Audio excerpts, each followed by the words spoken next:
All infidelity is not created equal. I'm going to introduce you to a classification system that can help you gain some understanding and insight into the infidelity that you have experienced. The first type of infidelity is simple infidelity. Now, in this case, simple definitely does not mean easy. It just means that it's infidelity that is uncomplicated by other factors. It is an affair, nothing more, nothing less. The next type of infidelity is compound infidelity. And this is when there are secondary or tertiary or even more betrayals that go along with the affair. The first of these is if there's a known affair partner, because then you're facing the betrayal not only from your spouse or your partner, but also a friend or family member. And so it's a double betrayal. It's also compound infidelity if there are children involved, because you're not only dealing with the betrayal to you, but it's also the betrayal of the family. And you have to see your children in pain and your children hurt. It's also considered compound infidelity if there are multiple affair partners, especially when the cheating has occurred multiple times and spans many, many years.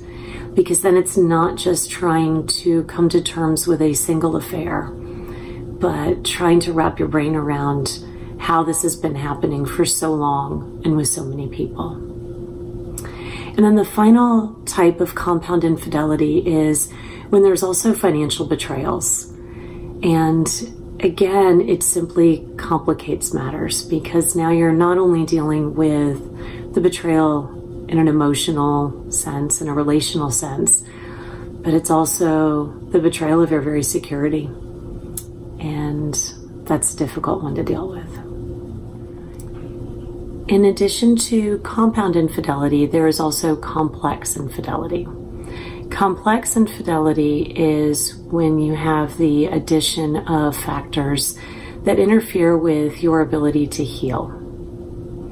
One of those can be abandonment. Sometimes, like in my case, the revelation of an affair comes only when the partner abandons the marriage. And so then you're left trying to figure out what happened with the affair. At the same time, you're trying to come to terms with being abandoned. It's a double rejection. And as I like to call it, it's also a marital autopsy with no body, because you get no answers. Another type of complex infidelity is when there's gaslighting. That's extreme lying and manipulation that causes you to completely doubt yourself and to think that you're crazy, quite frankly. And gaslighting is one of those gifts, I guess you could call it, that keeps on giving. It, long after you've resolved your feelings around the affair, you're probably still going to struggle with learning to trust your perceptions and your beliefs again.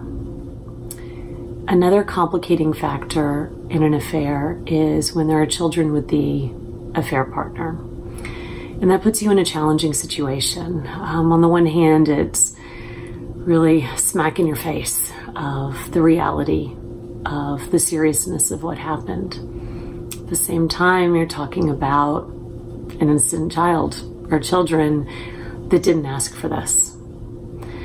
And so the emotions around that can often be quite intense and quite conflicting, especially if you are choosing to stay with your partner.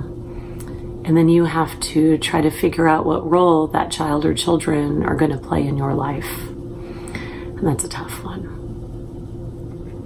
Finally, another complicating factor in affairs is addiction. Addiction often comes with a great deal of shame and then shame avoidant behaviors. And sometimes those result in affairs. The problem here is that the affair is not really the issue. The issue is deeper than that in the addiction. And so you can address one, but if you don't address the other, it's not really going to have much of an effect. And the thing with addiction is you have such limited control over your partner's path with that. That's up to them. And you're going to have to make your boundaries and make your decisions based on what they're doing. So again, you can have simple infidelity. You can have compound infidelity that has secondary or tertiary betrayals along with it. And then you can have complex infidelity that has additional factors that make it more challenging for you to heal. And of course, some of us get blessed with compound complex infidelity with just a whole lot of garbage we have to deal with. Regardless, though, of the type of infidelity you faced, there is hope. Because the fact of the matter is, you're strong enough to get through whatever was done to you.